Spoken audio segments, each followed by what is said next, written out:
tal-Ispiritu Santu, il-grazzja ta' Sidna Ġesu Kristu, l-imħabba ta' Alla u l-għaqda fl-Ispiritu Santu tkun ma'kom il-koll.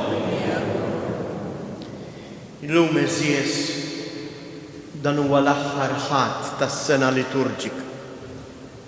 U għalhekk f'dan l-aħħar ħadd il-Knisja tistedinna nitfgħu ħarsitna fuq Kristu Sultan. Għaliex fl-aħħar ta' żminijiet kollox għad jinġabar fih dan il-mulej u l-koll kemm aħna nkunu maqudin miegħu. Imma dak li se nkunu il-qudiem nistgħu ngħixuh millum, dik hija l-Qudiesa. Il-Qudiesa ngħixu, induqu u niltaqgħu mal-mulej Ġesu li hu kollu mħabba u modri għalina. U għalhekk fil-waqt li narfu n-noqqasijiet tagħna hija wħutej nitolbu maħfra lil Alla għal ħtijietna.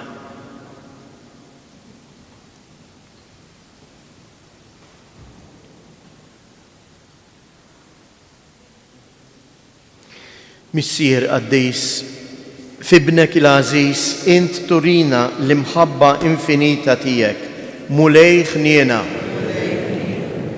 Kristu Ġesu, Sultan tal-ħolqien kollu, ikollok ħniena minna, Kristu ħniena. Mulej Ġesu, inti lejna u l-paċi ta' dawk li jilqgħuk, mulej ħniena. Iħenna lina Alla li jista' kollox jaħfrilna dnubietna u jwassalna għal ħajja ta' dejjem. Glorja lil Alla fil-għoli ta' smewiet u paċi fl-art lil-bnedmin ta' rida tajba. Infaħruk, imberkuk, nadurrawk, natuk ġieħ. Irroddulek ħajr għal glorja kbira tiegħek.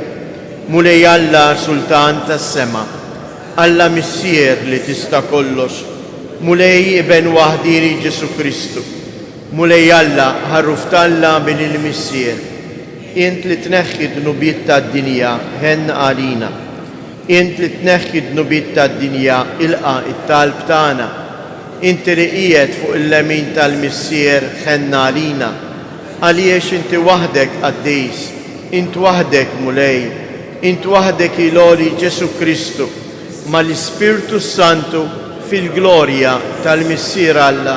Amen. Nitolbu. U Alla ta' dejjem li tista' kollox, inti rid iġġedded kollox f'ibnek il-għażiż, is-Sultan tal-ħolqien. Fit-tieba tiegħek katina li l-ħlejjaq kollha meħlusa mill-jasar ta' dnub jaqdu l-kobor tiegħek u jfaħruk għal dejjem. Bibnek Ġesu Kristu Sidna li hu Alla u li miegħek jgħix u jsaltan flimkien mal-Ispiritu Santu għal dejjem ta' dejjem.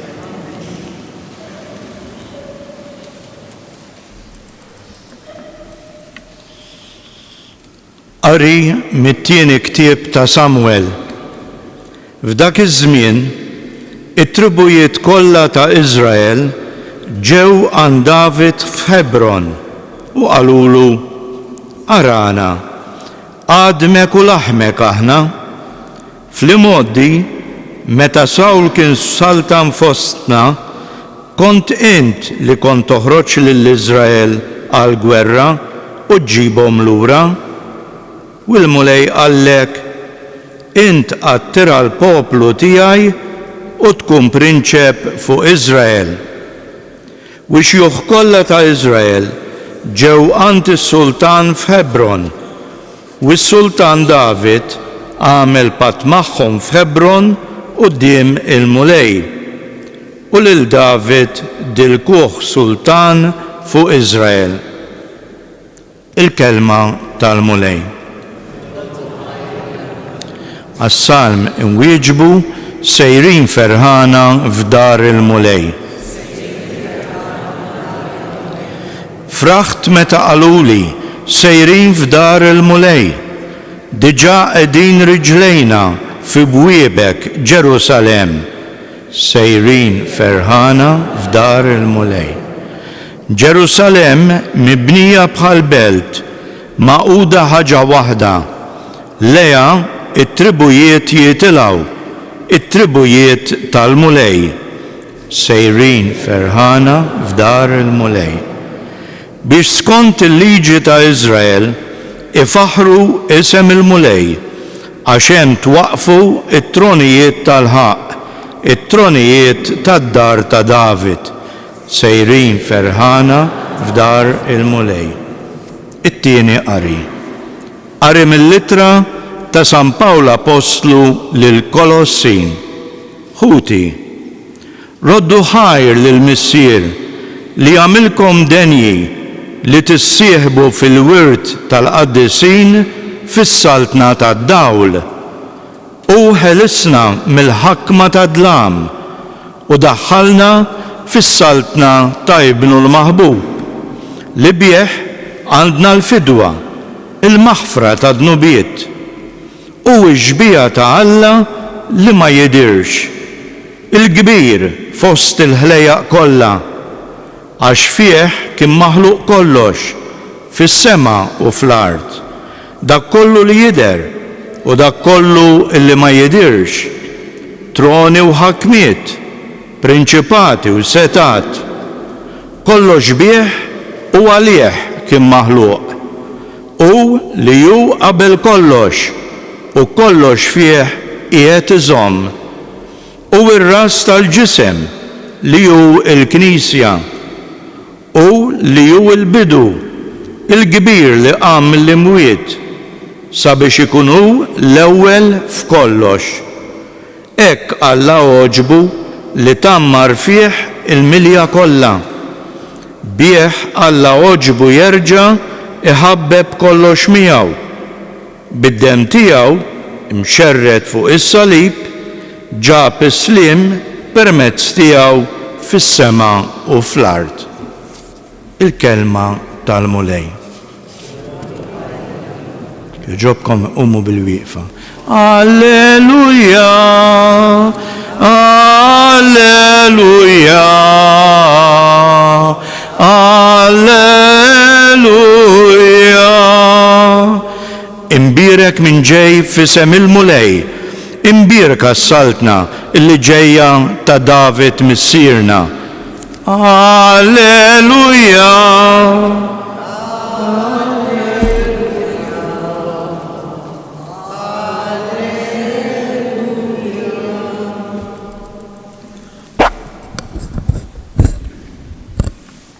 Il-mulej ma'kom. Qari mill-Evanġelju skont San Luqa. F'dak iż-żmien, wara li salbu lil Ġesu, il-poplu waqaf hemm iħares.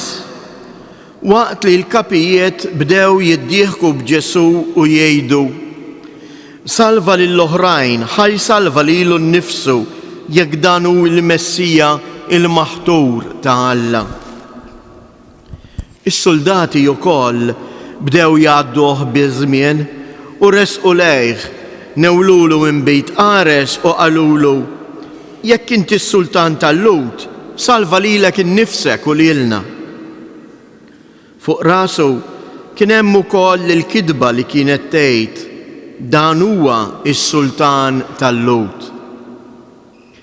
Wieħed mill-ħatjejn li kienu imsalbin miegħu beda jgħajru u jgħidlu: int m'intix il-Messija, salva lilek innifsek u lilna. Imma qabes l-ieħor ċanfru u qallu: anqas minn Alla int ma tibża, int li qiegħed taħt l-istess kundanna. Tagħna hija ġusta tassew għax qegħdin nieħdu li ħaqna ta' kull ma għamilna, imma dan m'għamel xejn ħażin. Imbagħad qal Ġesu: ftakar fija meta tidħol fis-saltna tiegħek. U Ġesu jieġbu: tassew ngħidlek, illum tkun fil-ġenna miegħi. Il-kelma tal-mulej.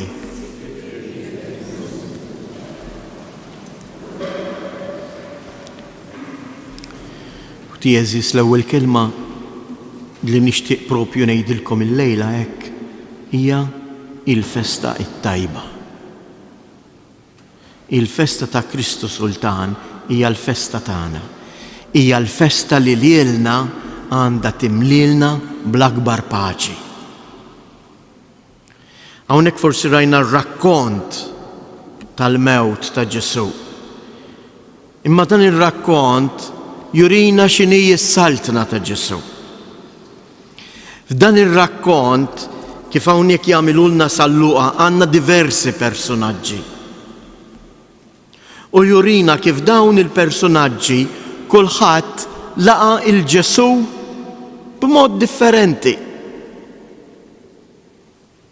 Imma Ġesu jagħti ħajtu bħala turija ta' imħabba u jibqa' fuq is-salib avolja sfidawh biex jinżel minn fuq. Ħanaraw ftit kif hawnhekk f'dan ir-rakkont tal-passjoni hemm l-istorja tiegħi u tiegħek. Hawnhekk eżies ninsabu aħna. Kristu mhuwiex is-Sultan u għalhekk ma fehmuhx kif kienu qegħdin jimmaġinaw. U ħafna drabi anke aħna hekk ukoll. Anke xi drabi il-mod ta' kif nersqu u nitolbu lil Ġesu. Ħafna drabi kważi aħna nagħmlu l-istess żball li jagħmlu l-kapijiet. Jekk int veru l-Messija, inżel minn hemm, agħtini sinjal, irrid nara ċ-ċertezza. Jekk int veru l-Messija, salva li lilek innifsek u lilna il-ħalliel. Is-soldati, inti m'intix sultan, mela salva lilek innifsek, ejja ħanaraw. Mejjew naħsbu ftit. Ir-relazzjoni tagħna aħna ma' Kristu kif inhi? Dawn in-nies eżies jirrappreżentaw anke il-ġranet tagħna, il-momenti li forsi xi drabi anke ngħaddu minnhom. Forsi ħafna drabi anke quddiem problemi kbar, anke quddiem problemi ta' saħħa. Jien lil mulej jien arsaqli u ngħidlu, imma uri li inti mulej tiegħi, uri li tħobbni. Għaliex qed tippermetti li jien imrat? Għaliex m'intix tenni? Id-differenza ta' fejnej eżies li meta aħna nitolbu b'dan il-mod, aħna qegħdin ngħiduh ukoll anke frott il-weġat u t-toqol tagħna, imma mhux ħireġ, jiena ċert li ma jkunx ħireġ minn qalb li għandha rabja għal mulej. Imma forsi tkun qalb li mhijiex tifhem is-sitwazzjoni li qegħdin ngħixu f'dak il-mument. U l-mulej ma jikkondannax. Innutaw kif il-dak kollha li jgħajruh u il-dak kollha li sfidawh ibda mill-kapijiet tal-lut, is-soldati, il-ħalliel il-ħażin, il-ħadd ma jirrispondi. Imma jibqa' fiskiet u jibqa' jbati għalihom. Għal min jitkellem, lil min ikellem. Il-dak li talbu jagħtih il-paċi. X'irrispondi? L-ewwel qabel kollox huwa stess jgħidlu l-ħalliel lil sieħbu, aħna qegħdin inħallsu ta' dak li għaqna. Il-ħażin li jagħmilna wassalna hawnhekk. U forsi tajjeb nirrealizzaw eżies li l-ħażen li nwettaq jien jew li jwettaq anke ħadd ieħor għandu l-konsegwenzi tiegħu. U inġallu lil ħaddieħor ibati jew anke jien stess imbati. Imma Ġesu jgħallimna kif il-ħażin jiġi mirbuħ. Il-ħażin jiġi mirbuħ mhux bit-tajjir, mhux bl-ajjat, mhux bl-istorbju, imma fi-skiet, fl-imħabba u fid-dbatija.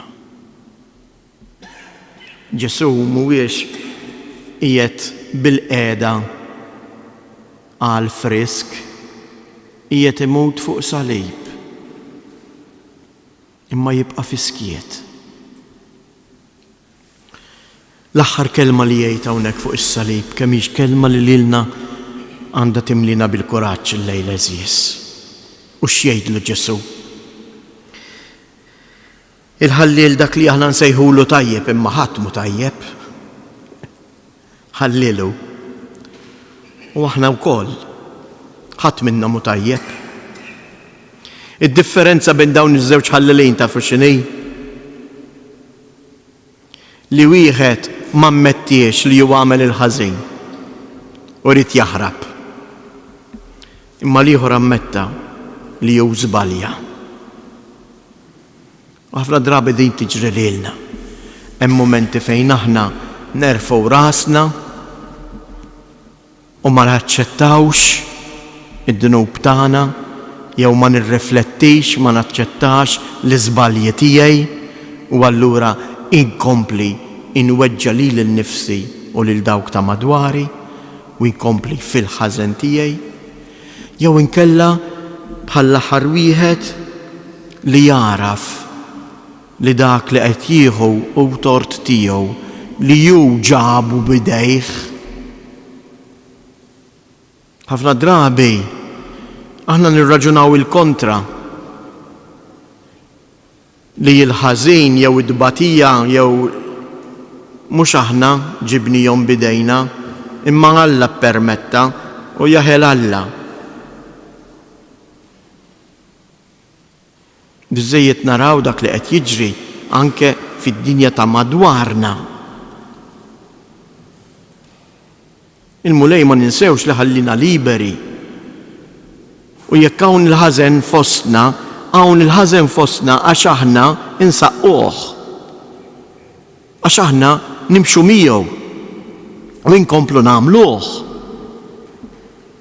Intom waraw biss id-diskors kollu li qed isir da żmien illum fuq il-problema ekoloġika tan-natura.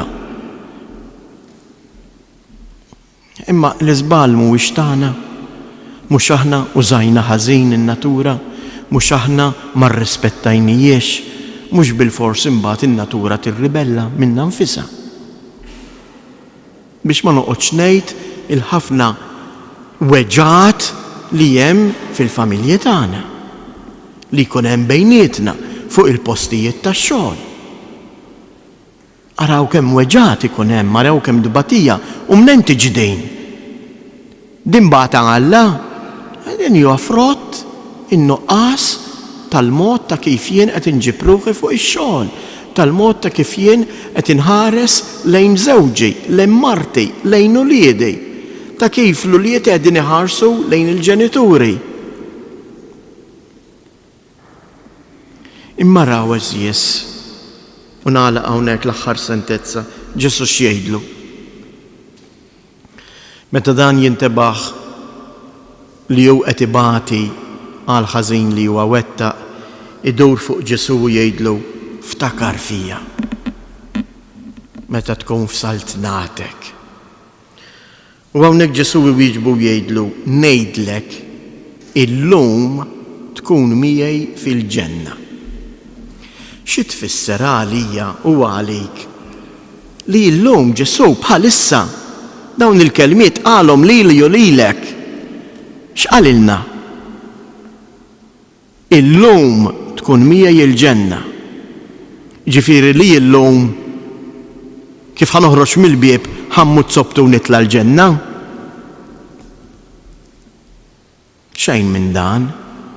Qed jgħid li imma illum tkun miegħi il-ġenna. Il-ġenna x'inhi? Il-ġenna tfisser tkun miegħi. Il-ġenna jfisser induq l-imħabba ta' Alla, inkun fih. Imma dan mhux meta mmutu illum. Kull wieħed u waħda minna aktar ma jħoss l-għaqda tiegħu ma' Ġesu, hemmhekk qed nagħmlu l-esperjenza tal-ġenna. Il-ġenna għalhekk tibda minn l-art. Minn kemm jien inħoss fuqi l-imħabba ta' Ġesu. Minn kemm jien nirrispondi għall-imħabba ta' Ġesu bl-imħabba tiegħi lejh. U lejh billi nara kurċefiss u imbusu. L-imħabba tiegħi lejn Ġesu tidher fl-imħabba tagħna lejn xulxin. Fl-imħabba tagħna anke ta' min żbalja. Fl-imħabba tagħna ta' min ġie imwarrab. Ta' min qiegħed ibati. U meta nagħmlu dan, aħna nħossu diġà il-ferħ u l-paċi tas-sema. U dan hu li nixtieq ilkom eżies. Iva, minn hawn ftit momenti oħra, diġà nistgħu nduqu il-benna tal-kelma ta' Ġesu. Ma kkundannaniex Ġesu. Kif ma kkundanna lil ħadd minn fuq is-salib. Anzi, talab il-missier jaħfrilhom u skużawhom għax ma jafux x'inhu ma jagħmlu. Minn hawn ftit ieħor wara li issa aħna smajna l-kelma ta' Ġesu li hija kelma ta' ħnina ta' modrija ta' faraġġ, minn hawn ftit ieħor jiena u int nistgħu ngħidu iva, il-mulej ingħaqad miegħi. Dak huwa tqarbin. Anke l-kelma Maltija tqarbin xi tfisser? Tqarreb. Alla ġie qrib tiegħi u jien sirt qrib tiegħu. Dik hija l-ġenna eżies. Jew nitolbuh il-mulej din il-grazzja li jekk matul din il-ħajja tagħna fuq l-art inħossu verament il-ferħ tal-ġenna, il-paċi tal-qalb. Din hija x-xewqa tagħna li ngħixu fil-paċi, imma din hija wkoll l-ikbar xewqa li għandu Alla għalina. Il-mulej lili u lilek irid jarana kuntenti. Mhux bil-gdiedem, mhux bin-nervi. Dak kollu li taqqal il-qalbek dak mhux ġej mill-mulej. Jew nitolbuh din il-grazzja hekk illum ta' Kristu Sultan, partikolarment kull meta anke niftakruha, kull meta aħna lill-mulej fil-missjoni ngħidulu tiġi saltnatek, xi tfisser? Ħatiġi il-paċi tiegħek, il-paċi tal-ġenna fil-qalb tagħna.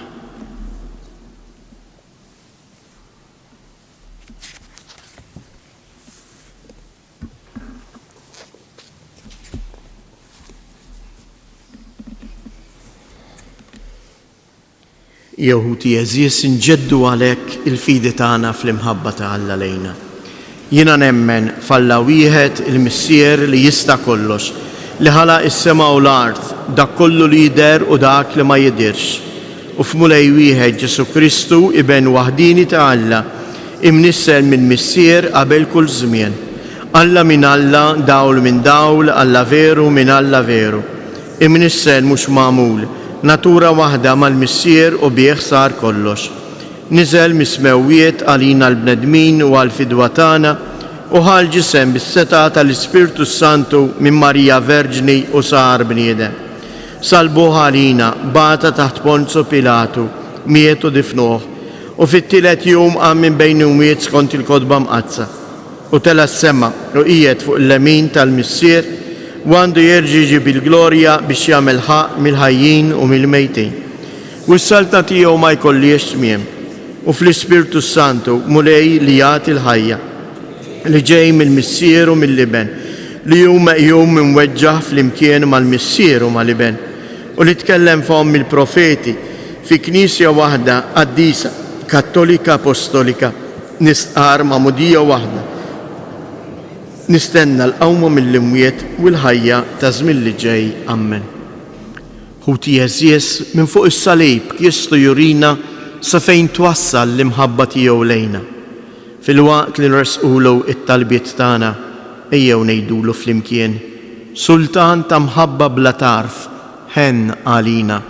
Sultan ta' mħabba bla tarf, ħenn għalina.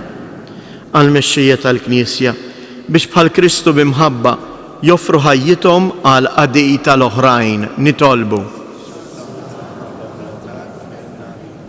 Għal dawk li għandhom xi awtorità biex jaħdmuha bi spirtu ta' servizz fuq dawk li jiddependu minnhom u biex jaħdmu għal paċi fost il-popli kollha, nitolbu. Nitolbu għalina il-koll sabiex bħal sitna fuq Kristu aħna wkoll nitalmu minnu xi tfisser l-imħabba vera, nitolbu. Minn dan is-santwarju għażiż tal-Madonna ta' Pinu, għamel mulej li l-familji tagħna iħossu fuqhom l-imħabba tiegħek biex hekk jikbru fl-imħabba dejjema tagħhom lejn xulxin, nitolbu.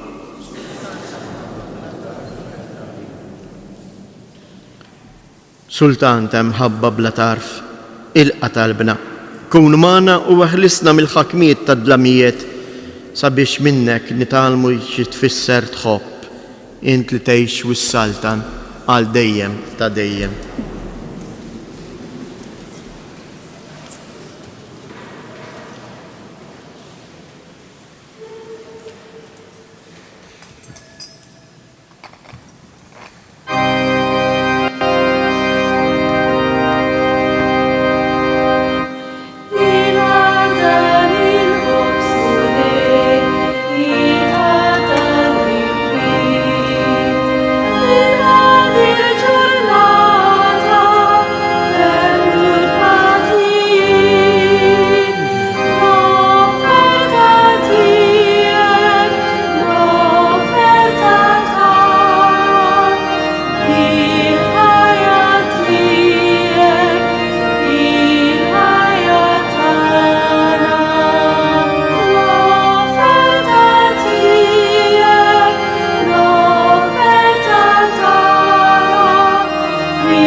Nitolbu ħuti biex dan is-sagrifiċċju tiegħi tagħkom ikun joġob lil Alla l-Missier li jista' kollox.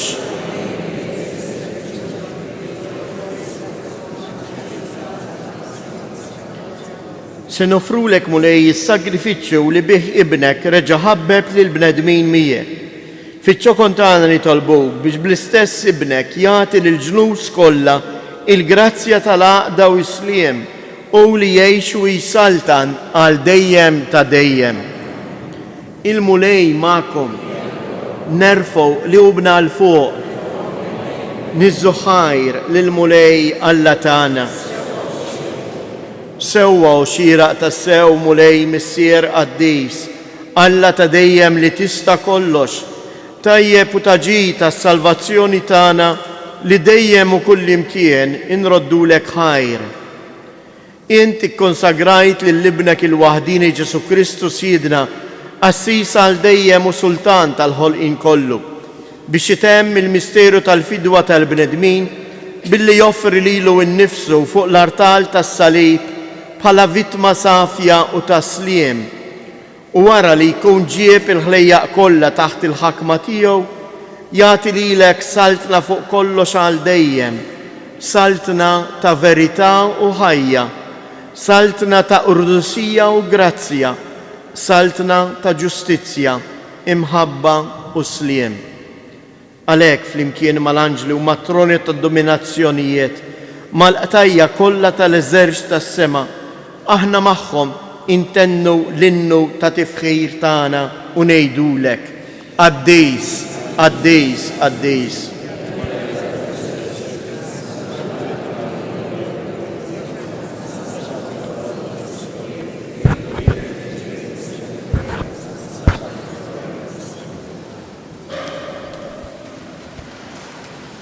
Qaddis tassew int mulej, inti lajn ta' kull qdussija, qaddes għalhekk li tolbuk dawn l-offerti bil-barka tal-Ispirtu tiegħek biex isiru għalina l-ġisem u d-dem ta' Siedna Ġesu Kristu, li meta kien se jingħata biex mir-rajħ ibati ħal ħobs radd il-ħajr qasam tal id-dixxipli tiegħu qal: ħudu u kulu il-koll minn dan, għax dan huwa ġismi li jingħata għalikom.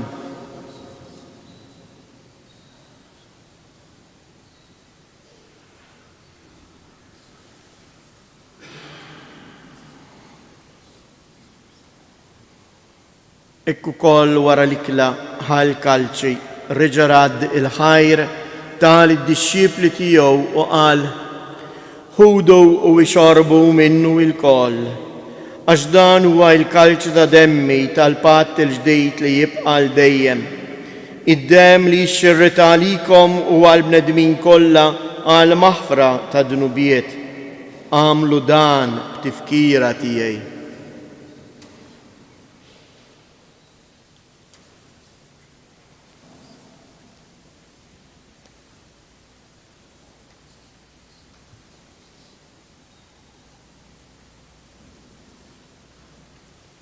Dan hu il-misteru tal-fidi.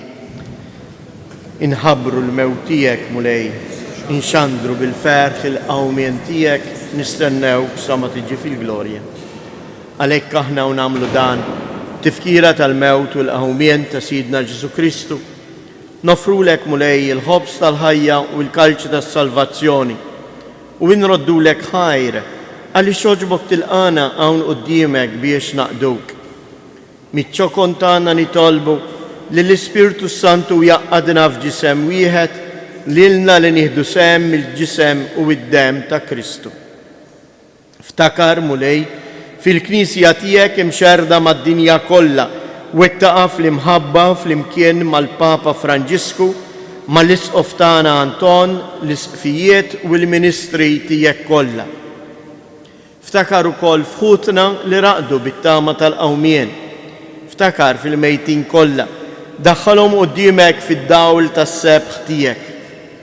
Ħenna lina l-koll nitolbuk, għati lilna wkoll il-wirt tal-ħajja ta' dejjem flimkien mal-Verġni mqazza u Malla Marija, ma' San Giuseppe, l-Apostli u l-Qaddisin kollha li jgħixu fil-ħbiberija tiegħek sa mill-bidu tad-dinja. Għamel li magħhom infaħruk u insebħuk b'Ġesu Kristu ibnek. Bi Kristu, ma' Kristu u fi Kristu. Jingħata lilek Alla Missier li jista' kollox flimkien mal-Ispirtu Santu kull ġieħu glorja għal dejjem ta' dejjem.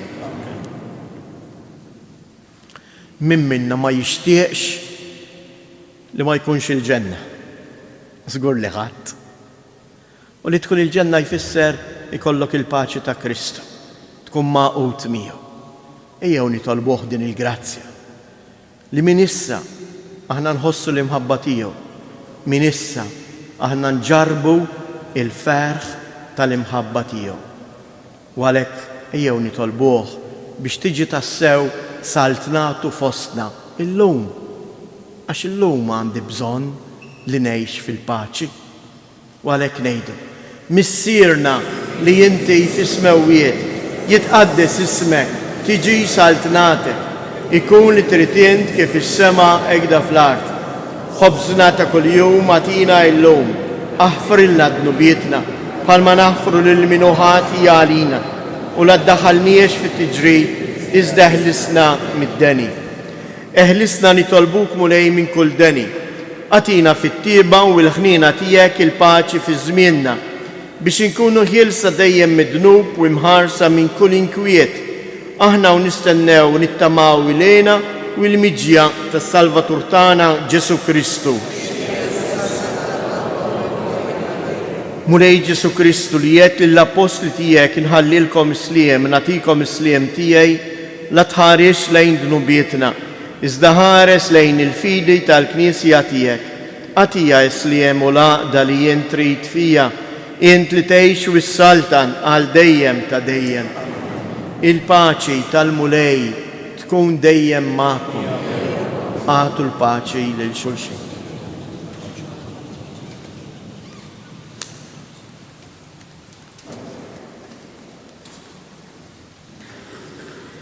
Ħaruf ta' Alla li tneħħi d-dnubiet tad-dinja ħenna għalina. Ħaruf ta' Alla li tneħħi d-dnubiet tad-dinja ħenna għalina. Ħaruf ta' Alla li tneħħi d-dnubiet tad-dinja għatina il-paċi.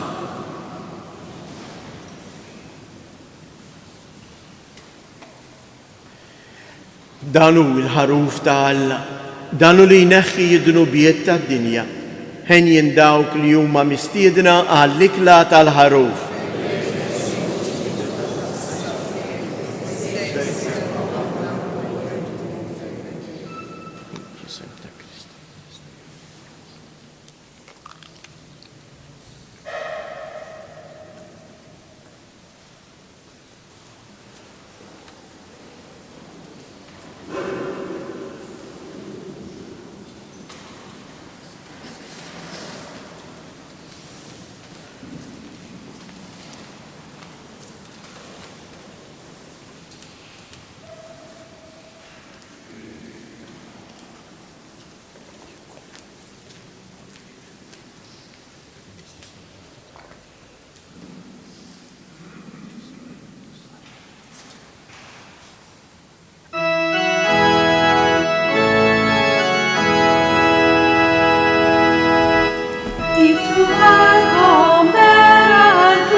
Qalbina tax-xewqat. Ġesu, jiena nemmen li inti tinsab ta' bilħaq fis-sagrament tal-Ewkaristija. Rrid inħobbok fuq kollox u fuq kulħadd. Inti taf li nixtieq nirċevik ġewwa fija. Imma ġara darba bħalissa ma nistax nilqek ġewwa fija sagramentalment, nitolbok li tiġi fija spiritwalment.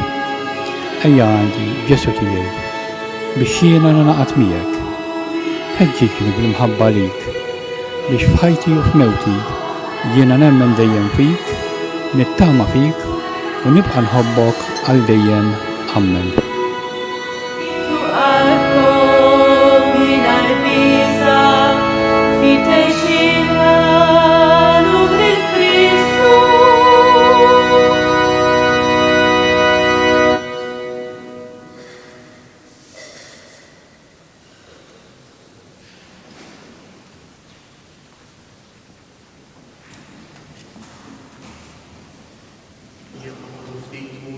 Noqogħdu ftit mumenti fiskiet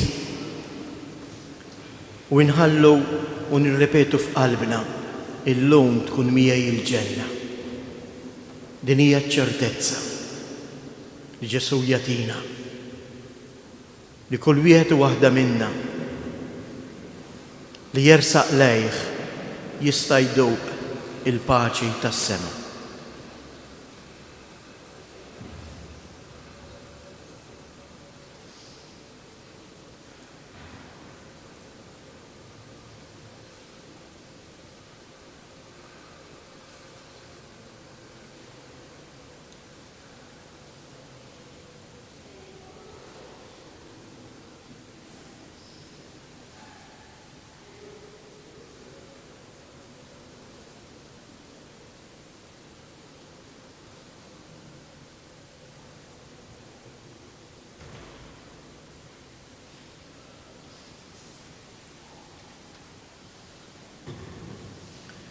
Nitolbu.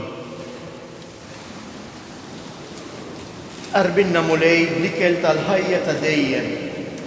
Nitolbuk li bħalma waġġeħ kbir tagħna li jinħarsu l-ordnijiet ta' Kristu, is-Sultan tal-ħolqien kollu, hekk ukoll ngħixu miegħu għal dejjem fis-saltna tas-sema. U li jgħixu jisaltan għal dejjem ta' dejjem. Permettu li nagħmlilkom xi avviżi. Fakrukom hekk inħeġġukom biex għada f'din il-festa ta' Kristu Sultan il-koll nieħdu sehem fiċ-ċelebrazzjoni dioċesana li sejra ssir fil-Knisja Rotunda tax-Xewkija fil-4 ta' filgħaxija. Ċelebrazzjoni li tkun immexxija minn Mons Isqof Anton u li tieħu madwar sija. Ħeġġukom ukoll biex għada il-ħadd Kristu, s-Sultan tagħna, xerred demmu għalina. Biex minnu b'saħħtu wkoll jagħmel dan il-ġest hekk sabiħ ta' mħabba lill-oħrajn, imur jagħti id-demm. Dan tistgħu tagħmluh għada fil-berġa tax-Xewkija bejn it-8 ta' filgħodu u s-sija ta' wara nofsinhar. Mill-ħadd li ġej nibdew ukoll żmien tal-Avvent. Bla dubju ta' xejn ifakkarna fil-miliet.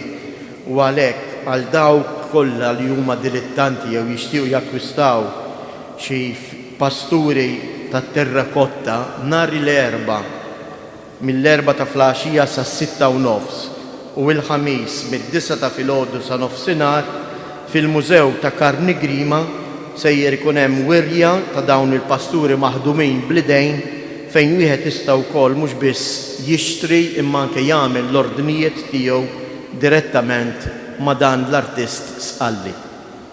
Il-mulej magħkom. Iberikkom Alla li jista' kollox, il-Missier, l-Iben u l-Ispirtu Santu. Morru u għejxu fil-paċi ta' Kristu. Infaħru lil Marija tal-law tal-medwi nannula l-izbahanja lil-fer tal-luf safi